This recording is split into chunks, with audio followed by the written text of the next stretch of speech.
Okay, so I'm going to start it up here. Okay, good, great. I got the go ahead. All right. So first off, actually decent action this morning, believe it or not. Um, we kind of had a fake out there at the open. This is why I think it's very important to lay out your bias and do your research.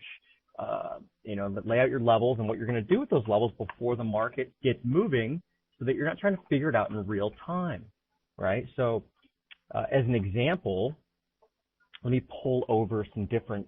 This is a 10-minute chart. This is really short term, but let's go to a 60-minute chart. Okay, so here we have the Aussie dollar chart in the upper left. Okay, and what happens at the open, the U.S. Open? We spike up into 105. Guess what? The high last night was made during Asia. You know how obsessed I am with these opening ranges. Why? Because they work. And the high was 105.13. We did not get above that high. Okay, we went into trend line resistance. Okay, these levels on this chart, okay, the black line here represents 50% of the 5-day range. So we were in bear market territory. Okay, there is plenty of reason to be short on a price basis the Aussie dollar here. Okay, look at the Kiwi dollar. We came up. This dark bar means that we made a key reversal on an hourly basis, right at the 50% retracement of the 5-day range, okay, or the midpoint, okay? And one reason that I keep the Aussie and the Kiwi always right next to each other, so that I can see what one's doing while the other one may be, breaking resistance. For example, right now, the Aussie, or just, an hour ago, the Aussie, as I said, still below that opening range in Asia, yet the Kiwi was breaking above its high. Okay, we have a divergence. That's little, intra-market divergences like that. Okay, that will, tip you off to maybe the market's lying here, right? It's trying to trick you. Okay, so with all that information, this morning stayed bearish the Aussie, not because we thought something was happening, right, but because we had evidence, right? Evidence that we've seen before, studies that we've run that we know are objective in nature, right? Staying below that opening range means that we should stay bearish right now. Okay. The euro dollar. Okay. If I go to a euro dollar chart, if you saw the morning report today, if you haven't, let me just put that link to you. Okay. Here you go.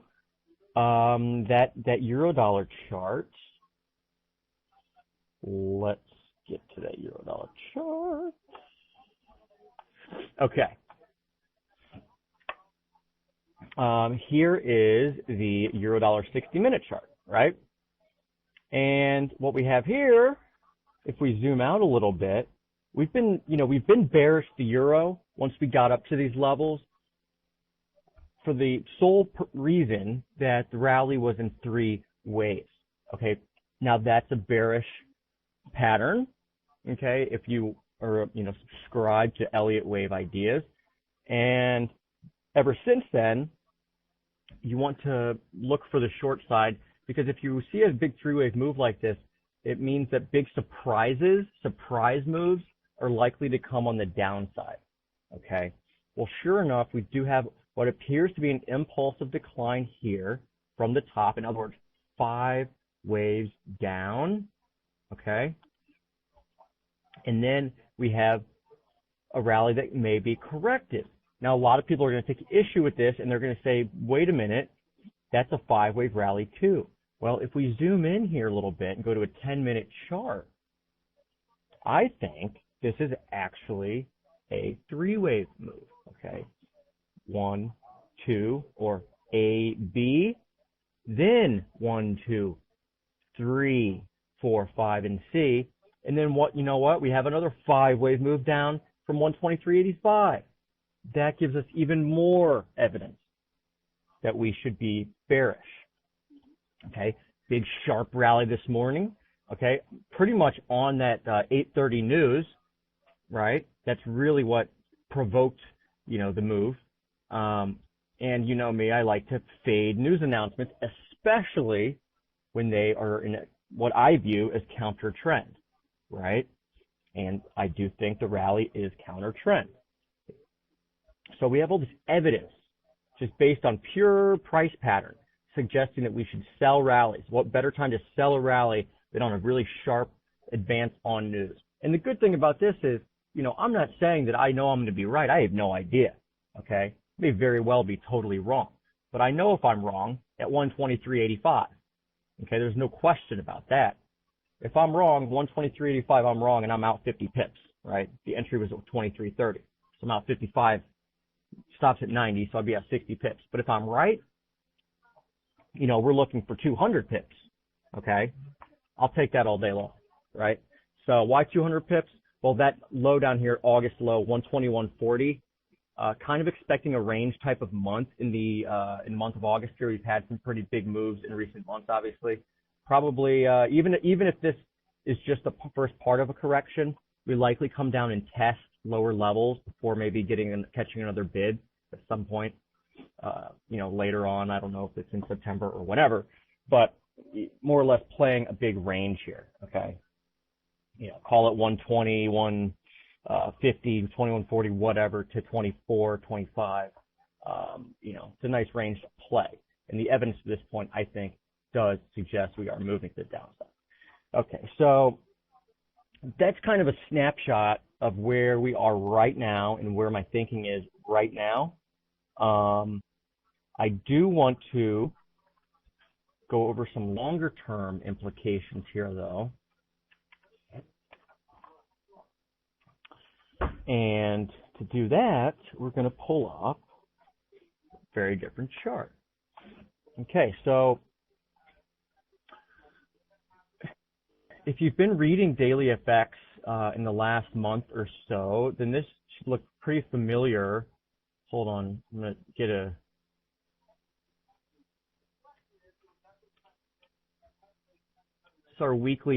technical weekly reports. Find it. Here we go. Okay, so this will, kind of what I'm going to go over here. This weekly report,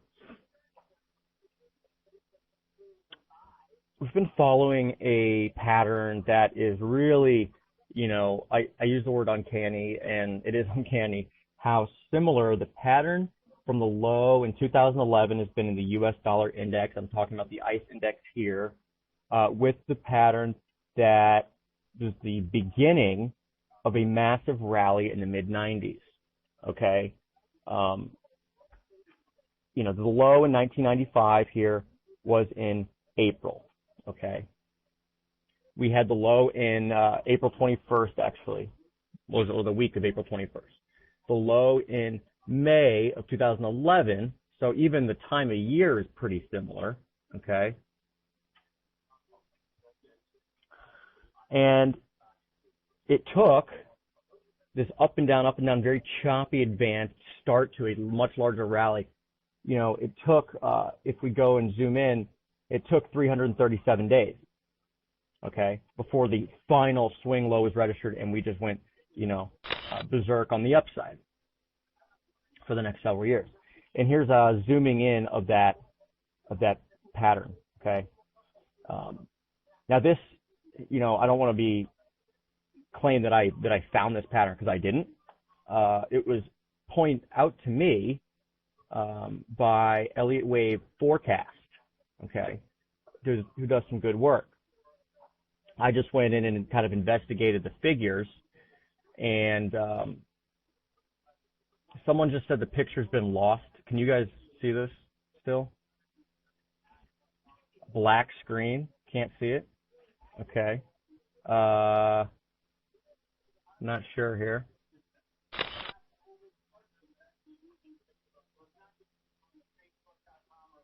Can you see this now? All right. You can see it now. Good. Okay. Now good. Okay.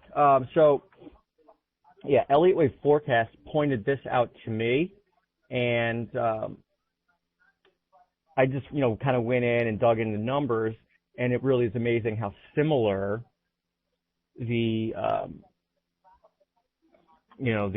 patterns are from 95, 96 to 2011, 2012. I have some questions here, but I'm going to cover those just in a second here. I want to get through this chart real fast. So even the days, okay, 21 days up from the low, and then, 53 days down, you get the idea, okay? All those figures are in that link I sent you from last week's report. You should check that out and dig deeper into this. But let's take a look at the 95, 96 pattern there, and then look at the 2011, 2012 pattern. It's like identical, okay? It's scary how similar this is. Now, the 82065, or call it 8206 level, is huge in this ICE dollar index. Why? Because if we break below it, that would suggest that we're going for a test at least of 8140 before we maybe find a low sometime in late August or early September. Okay? That would be a sizable move. In that case, yeah, the euro might be going up towards, 125 plus. Okay? We never know what's going to happen. We can't predict it. We can just try to lay out the scenarios as best we can with the information we have and trade in what we think is the right direction. Okay?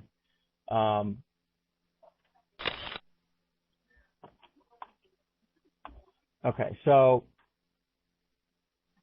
that's where we are right now. So watch those levels, okay? But the implications here, as long as we're above 8206, is that we could be going much, much, much higher, all right? So study those, those charts in that weekly. I think you'll find them quite useful, okay? All right, so moving on. I want to get into some very short-term, not just short-term, but also long-term patterns. Okay, so first we'll look at a euro-dollar daily chart. Okay, so this is on the, question that is asked here. Carlos says, shouldn't we at least take into consideration the higher lows in the euro-dollar since price hit 120.40? That's a great question, Carlos. Yes. We have higher lows, okay? We've made one higher low, okay? We don't know if we've made a second higher low, if today is a second higher low. We are holding that trend line for sure, for the moment, but we've also traded below Monday's low today, which does leave us with a high at 123.85 to trade against. And again, that's where my stop is. So you're right. We might be going higher, but that's why the stop's 23.85, okay? If stopped out at 23.85, then yeah, I'd consider something like 25.50 or above, right? But we know we're wrong at 23.85, so pretty cut and dry there. But from a bigger picture standpoint, from a wave pattern,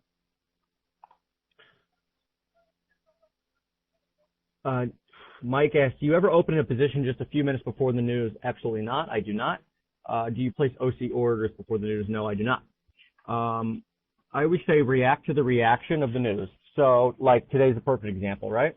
We'd identified the euro trend is down, but we wanted to get in at resistance rather than market, because you should never want to get in at market unless you happen to be right at resistance or support or whatever.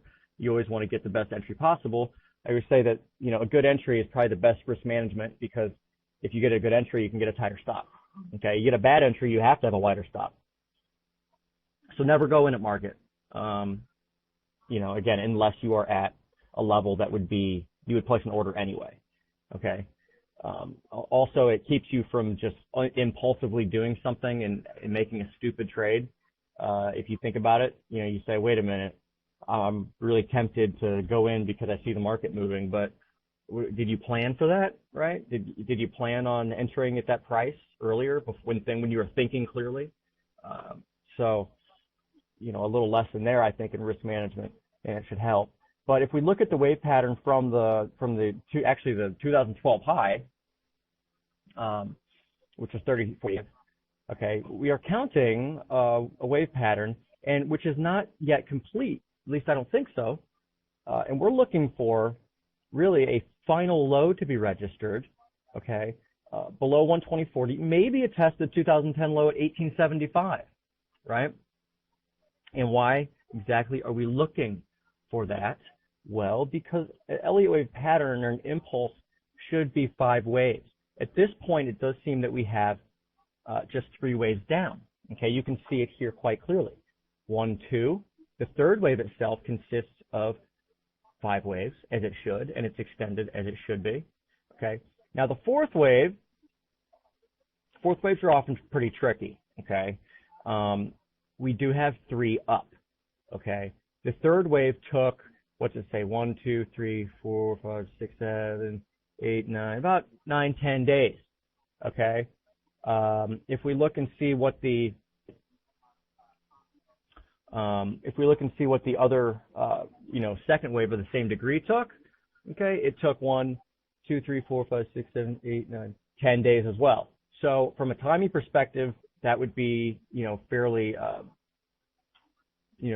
increased confidence in the fact that maybe we have a top there. Okay. So combine all that information,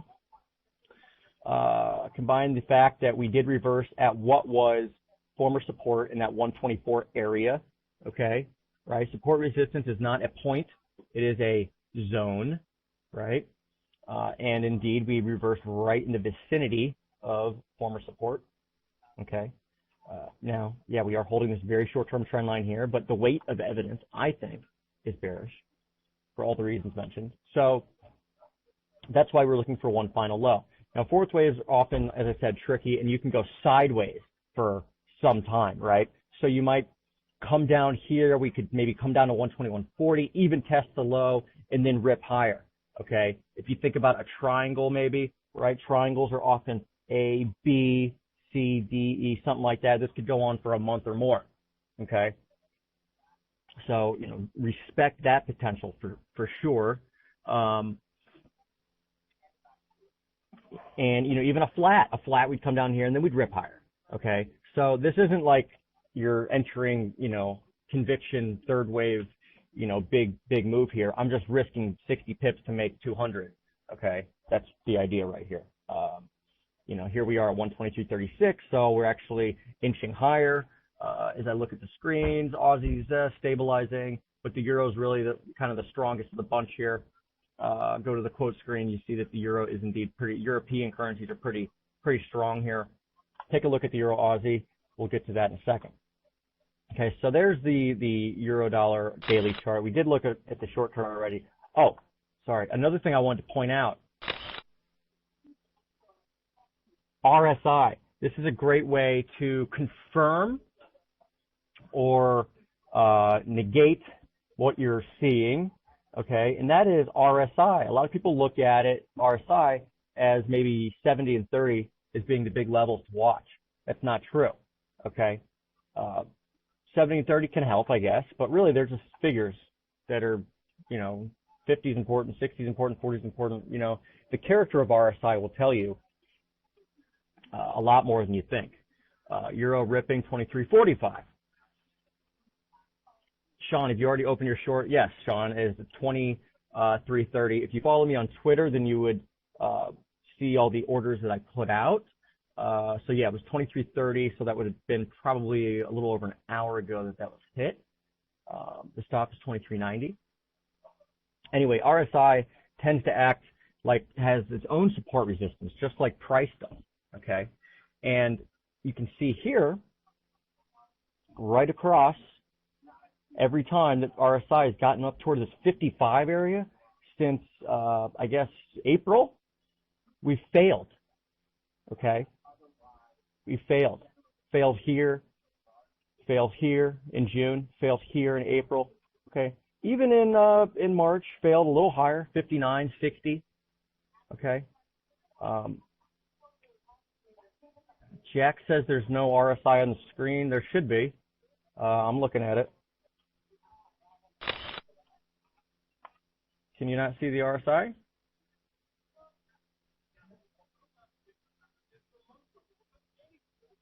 Okay. Yeah, this software is pretty finicky, huh? But now you can only see RSI. Okay.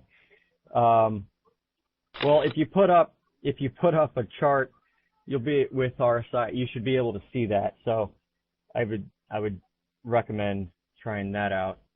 All right, let's move on. Okay, we will move on to check out the dollar yen because that's really been in play recently.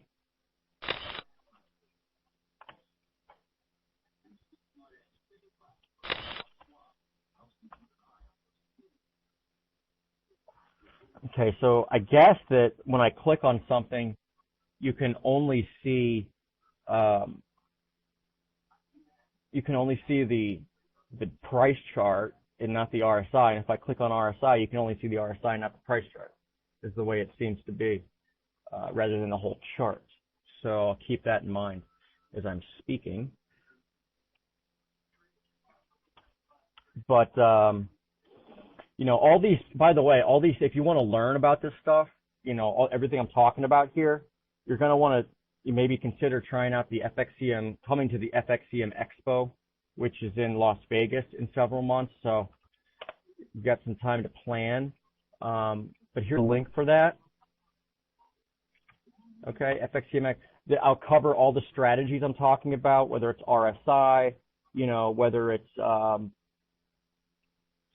key reversals, pivotal points, how to find points of reference to trade from and all that stuff. And if you don't even know what that stuff means, then you definitely want to come to the expo. Okay. But yeah, so let's get to the dollar yen. And you'll notice that when a lot of times when I look at Elliott wave, okay, it's really a tool for me. It's not so much like the end all be all, like I'm trading the Elliott wave or whatever. It's more a tool. So there certain things will stick out to you that should mean something. Yeah, George is right on cue. George is asking a great question. He's like, I've tried to follow your reports for a couple of years now. Elliott wave seems to be so arbitrary, except in hindsight. My question is, how do you start counting the waves? It's an awesome question. So again, the FXC is way too detailed or involved to cover here, George. So, you want to come to the expo, but this should give you an idea. So if I'm looking at this chart of the dollar yen, there's a lot going on, right? You got a big uptrend, a big downtrend, what seems to be a sideways move now. Okay. I'm not going to try to fit every little, rally and decline and whatever into some wave label. It doesn't do any good. If anything, it just probably, distracts you from looking at what's important. But there are certain things that really stick out in this chart from an Elliott wave perspective. And, wave, the most basic Elliott wave analysis is all about the 5 and the 3. 5-wave patterns are with the trend, and 3-wave patterns are against the trend. So if you see a 3-wave pattern going up, then you probably, should consider the bearish alternative, because the 3-wave rally indicates that the trend is still down, because that 3-wave rally was counter trend. Well, here we have a 3-wave rally from 75.55. Okay, now there's lots of possible combinations that, but the weight of evidence would be bearish, especially in the fact that we have a 3-wave rally from 77.65 as well. This is the next trend, degree of trend down. Okay, this is a larger degree. This is a smaller degree. Okay, so that by itself tells us that we should probably look to sell at resistance, right? Now, that doesn't just mean sell. You have to sell at resistance. Okay, resistance we've identified from the morning report is about 79.60 or so, and there's a couple reasons why. Okay, 79.60 is the 61.8 retrace of 80.60 to 77.90. It's also the 161.8 extension of the rally from here to here, down to here. So that would be an ABC, okay? Now, there's plenty of possibilities, okay? You never know, if what you're going to do is going to work out. That's why we use stops, right? So my trade idea based on this information is to try to short a move into 79.60 with a stop above 80.10. Okay, you're risking 50 pips. Why 80.10? Former swing high from early July. Okay, if we go through that, then you got 80.60. Then you go higher up to 81.75. This could be a flat, whatever. Okay, there's lots of possibilities. But if I'm looking at this right now, okay, then that's what I see, and I got to trade what I see. Okay. Also, and I know you're not going to be able to see this because of the way that the software is is the timing application, the picture capture or whatever. But if you're looking at this RSI on the daily chart, you see that we're getting towards 60, which has been resistance in recent months. Okay, so that's something to consider as well. Let me look at, I want to show you a different RSI chart. Sorry, a different dollar yen chart. Okay. Can you see this entire chart? Can you see like the indicators below there?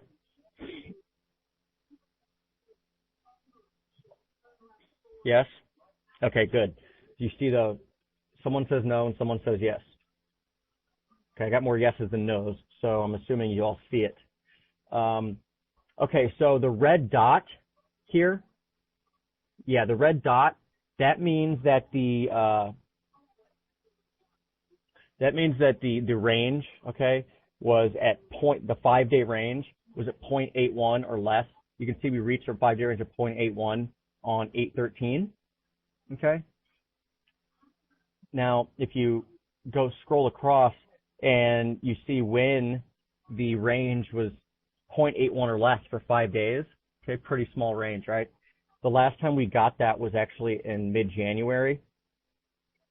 You see what happened there? We went to the upside pretty strong. Probably, felt like a really nice breakout at the time. But then we reversed sharply and then went to new lows. And then we began that larger rally. Okay, that's kind of what I'm thinking there. And this isn't just a one-off event.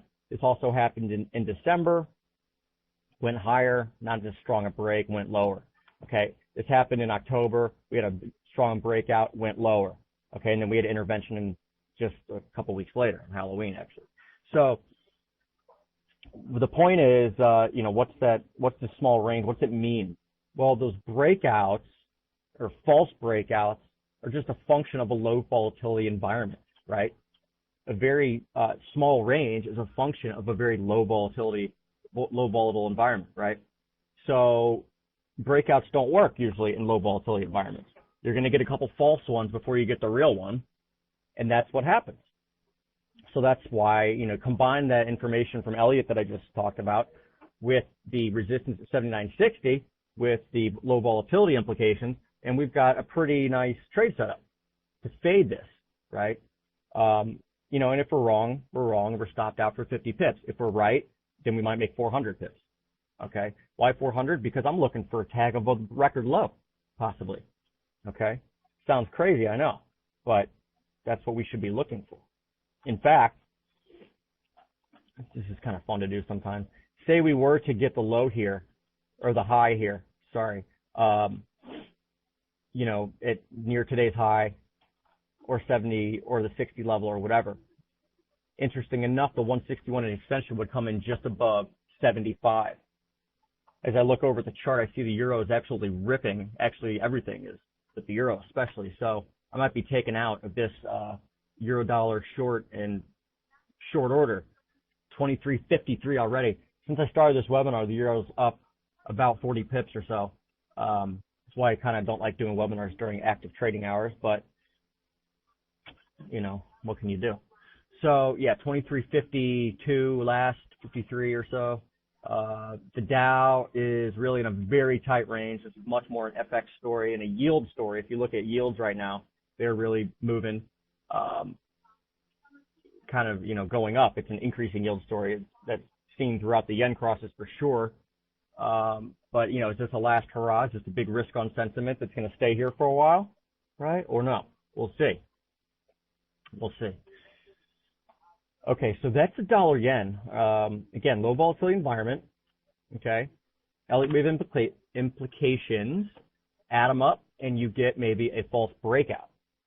That's kind of where I am on the dollar yen. Okay. Why don't we look at the pound?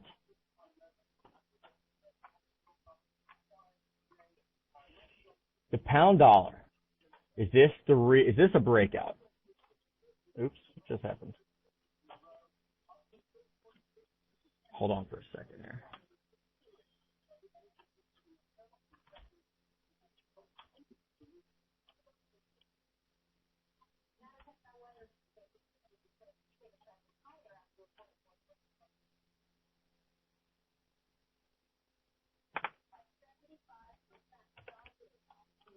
Okay, hold on for a second.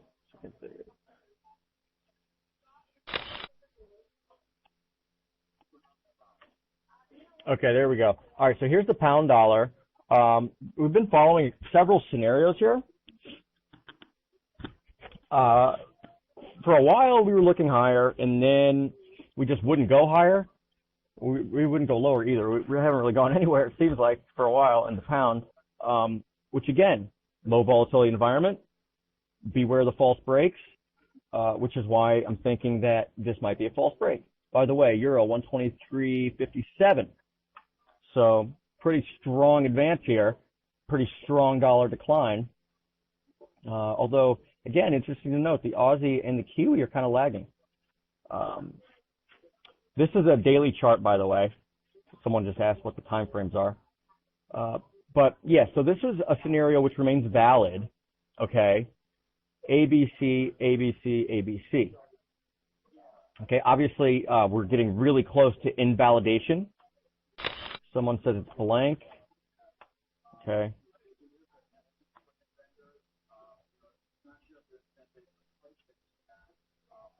Okay, now you should see it. Okay, so we're getting really close to invalidation on this count. Okay.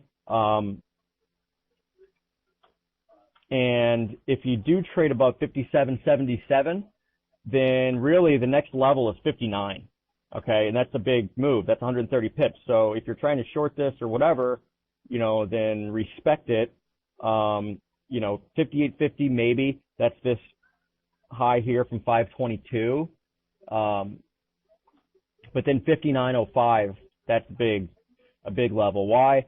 100% extension and 61.8 retrace. It's actually the exact same confluence that we have in the dollar yen right now. Okay, the dollar yen confluence 79.60 and the pound dollar confluence 59. So multiply those and you'll get maybe an interesting level for pound yen. But big day here. Again, I'm still thinking false breaks in this market, and we'll have a nice visual to look at there as well. In fact, let me go back to the different charts. Let's look at the pound charts. Okay.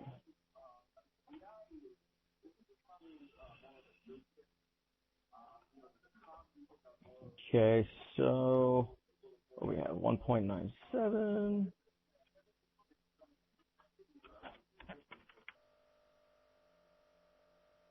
Oops, hold on.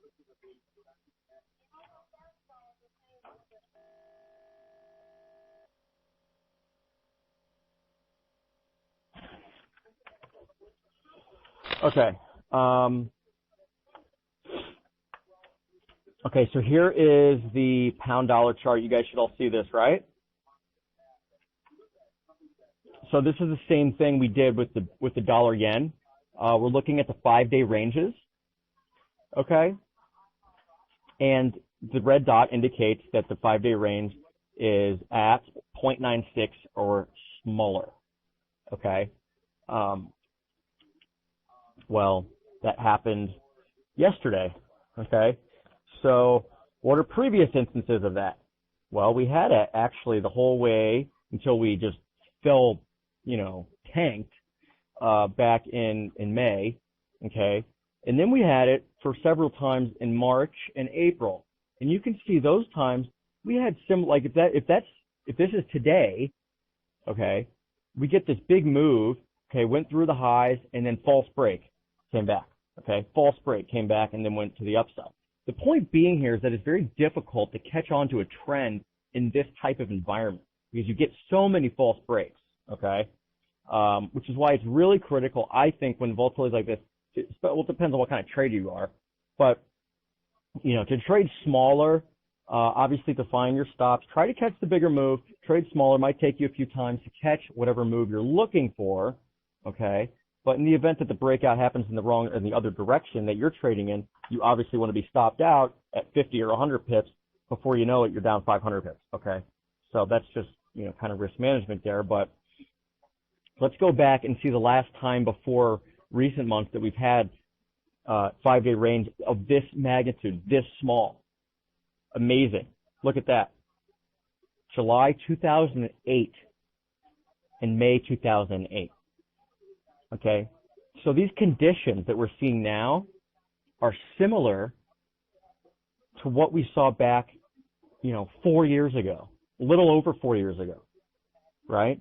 That's amazing to me. That tells us that, a massive, multi-cent move is around the corner. And if you don't know who Peter Brandt is, Peter L. Brandt, Brandt, he's, been trading since the 70s. He's got his website. He's got his results and everything are on there, and have been,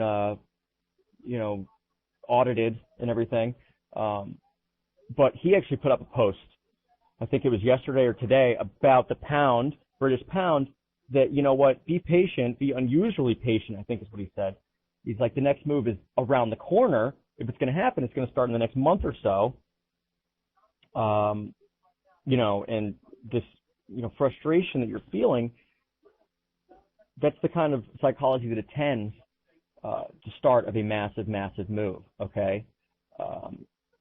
Now, as I look across the board, risk is really picking up. You've got the Aussie 20 pips off the low.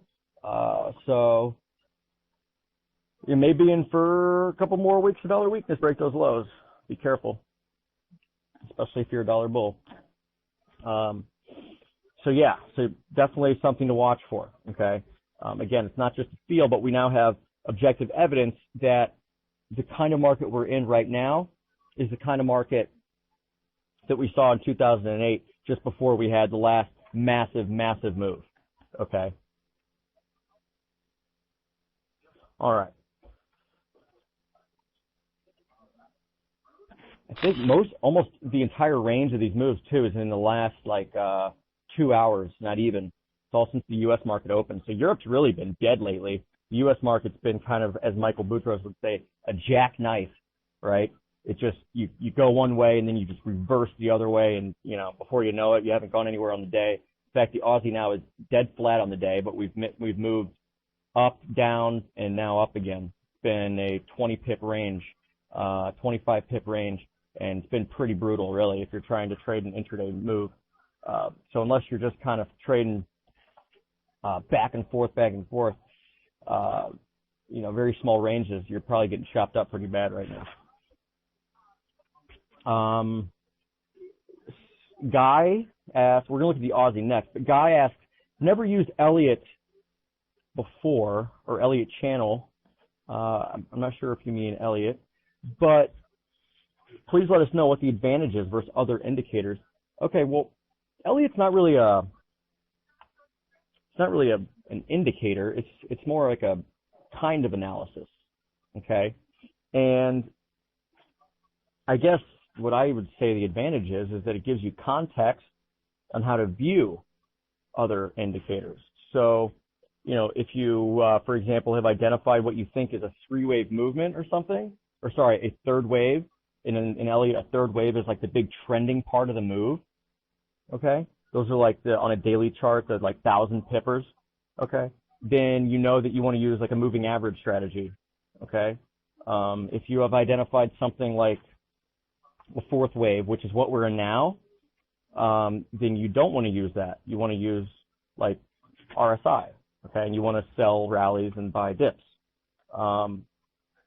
So, that's the advantage. It gives you context, I think, rather than just a black and white interpretation. Okay, even over here at FXTM and Daily FX and whatnot, we look at, our own speculative sentiment index, which can work in a trend, but it gets chopped up in a range. Well, if you're in a corrected pattern, you don't want to use it like you typically use it. So you would turn, certain systems on or off depending on where you think you are in the wave structure. Okay. So that would be what I think is the advantage, I guess, to using Elliott, or some sort of, pattern recognition system, which is really all that it is. Okay, let's look at the Australian dollar now. Okay, so here's the Aussie. Let's go to a weekly chart, really, because this will really highlight what's going down here. Aussie Dollar, weekly chart. Pretty clean on a weekly basis, right? We've been, since we topped back in July of 2011, had some really huge swings, okay? We've gone from 110 plus to 90, sub 94. We've gone to 108 plus to sub 96. And here we are just coming off of 106 or 105 right now. So we could go, the next big move, I think, is probably down towards parity or maybe below. But you got to respect the upside from here, especially in light of the latest decline. Okay? And I'm moving to a short-term chart now. This is a short-term chart.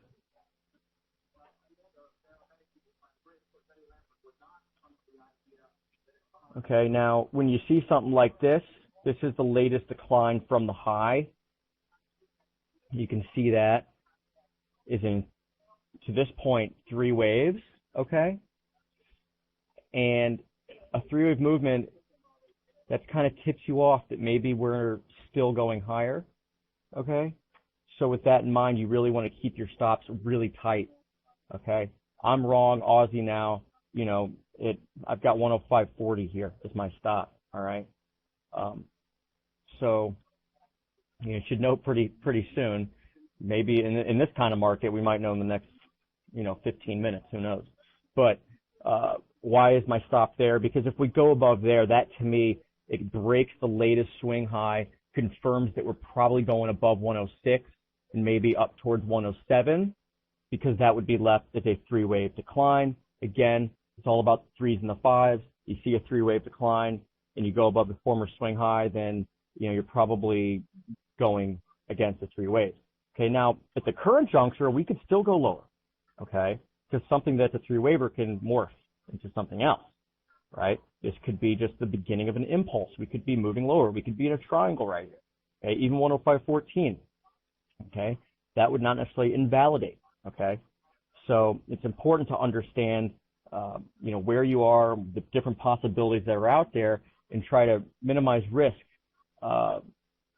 without moving your stops too tight. Because if you go too tight, then you might just be, spiked out of a move before it happens, and that's probably the most frustrating thing that happens in this business, right? So that's the big level right now for me on the Aussie, 105.40. If as long as we're below 105.40, okay, respect the downside. Okay, we get above there, look higher, probably towards 107. Trend line comes in this week about 106.80. Okay.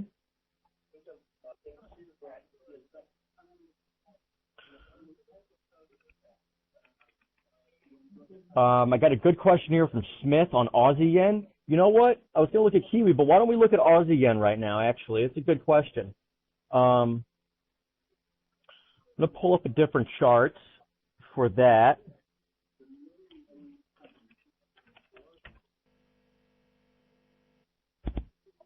I see, as I'm doing this, I see now that we've gotten all the way up to 66 on the euro dollar.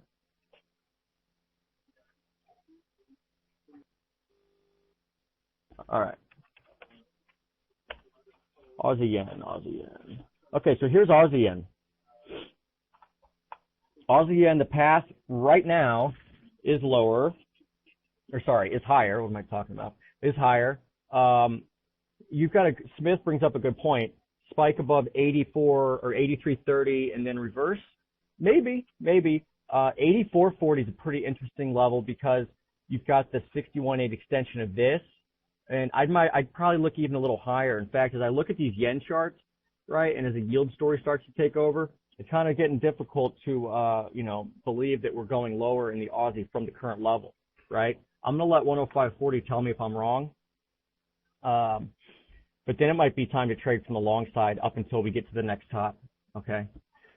But yeah, the Aussie Yen, 84.40 is a big level, and then 84.80 is a huge level, okay? I put a lot more stock in 84.80.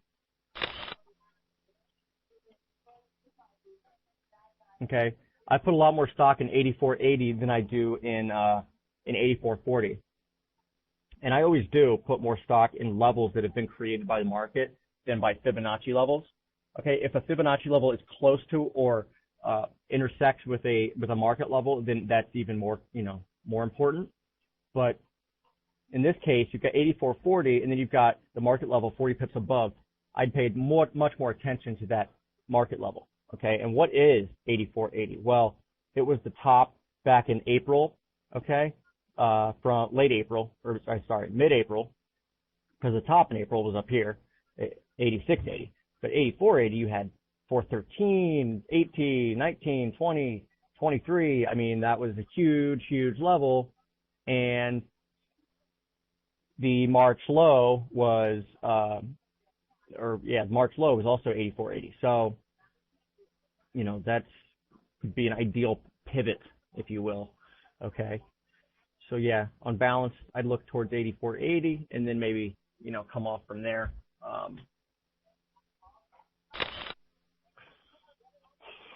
Another question here. Now we'll look at the Kiwi, but another question is about your book. What is Wiley Trading? Wiley is just a publishing company. That's all it is.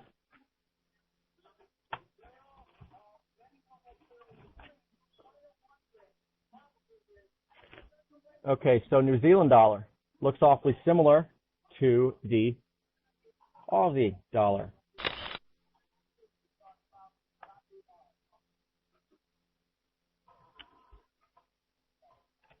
And here we have it. A, right, because it looks like we have a 5-waver down from the record high, free floating high. Then A, B, C, looking for a D-wave decline below 78, maybe towards 77. Okay. Now in the New Zealand dollar, it actually seems a little more likely that we've topped, okay, because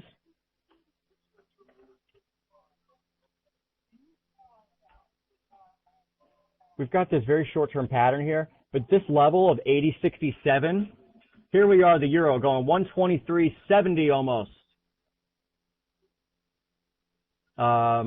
Just straight up off the bottom. Anyway, so here we have the New Zealand dollar, okay, seemingly breaking what appears to be a really short-term topping pattern, all right? But the big level for me was 80.67. Why? That was the August low before we broke it. And that was left very early in the month, okay? Now, by contrast, the Aussie dollar has yet to break its August low, okay, which really leaves me suspicious as to what is going on right now, because you do have that's a market divergence now, all right. But with the break of the New Zealand dollar, okay, low, then you have focus looking lower, okay. Now, I can totally envision something here with the Aussie and the Kiwi going forward, where maybe the Aussie goes up to that new high above 106.12, while the Kiwi actually stays below and creates yet another divergence, right? These tops and risks, they take a really long time, and they'll just chop you up and chop off every novice trader that's not well capitalized until the turn comes, and the turn comes, and then you're, out of the move. So that's something to keep at the back of your mind. It might be better to just do nothing here for a while. But yeah, the Aussie dollar yet not confirming the Kiwi dollar when it breaks the low. So really we are in what appears to be just a holding pattern, no man's land, whatever you want to call it. I would be very careful here. Okay.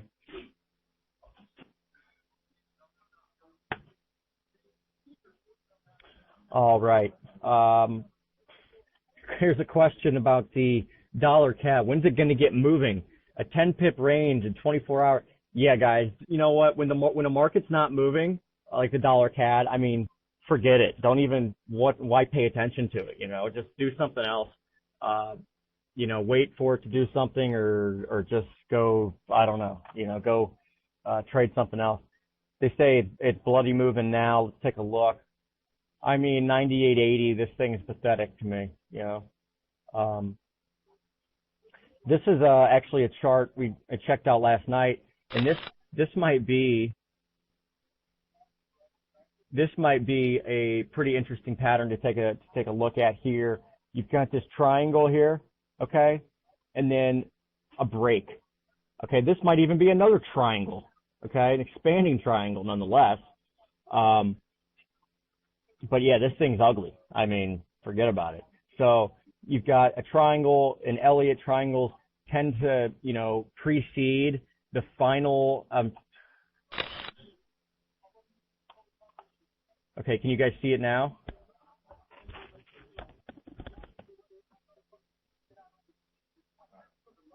Okay. All right. So yeah, when you get a triangle, you tend to get that tends to be the final sideways or consolidation before the end of the move, if you will. So I wouldn't trade on that. I don't try to trade, the end of a triangle move or whatever, because by definition you're trying to pick, the very top and the very bottom, and that's really kind of impossible to do. But okay, I'm told we must finish in 2 minutes, guys. So try to hurry up here. But I want to get finish this dollar CAD here. So yeah, this kind of very sharp fake out type of move is really the, for lack of a better term, really kind of screw you over before it turns around type of move. Something to watch. Look at crude oil too. In fact, I want to look at crude oil right now. I want to, we have just a couple minutes here. Here's crude.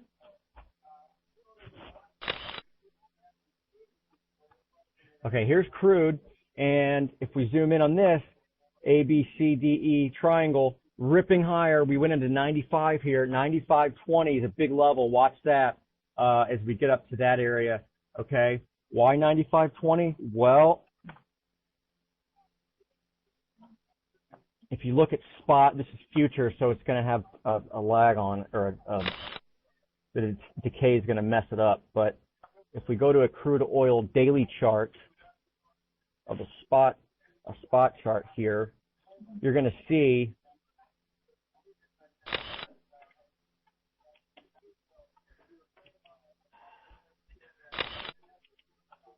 okay, here's the crude oil chart. You see that the latest congestion, we broke out hard from that congestion, just, went through the floor.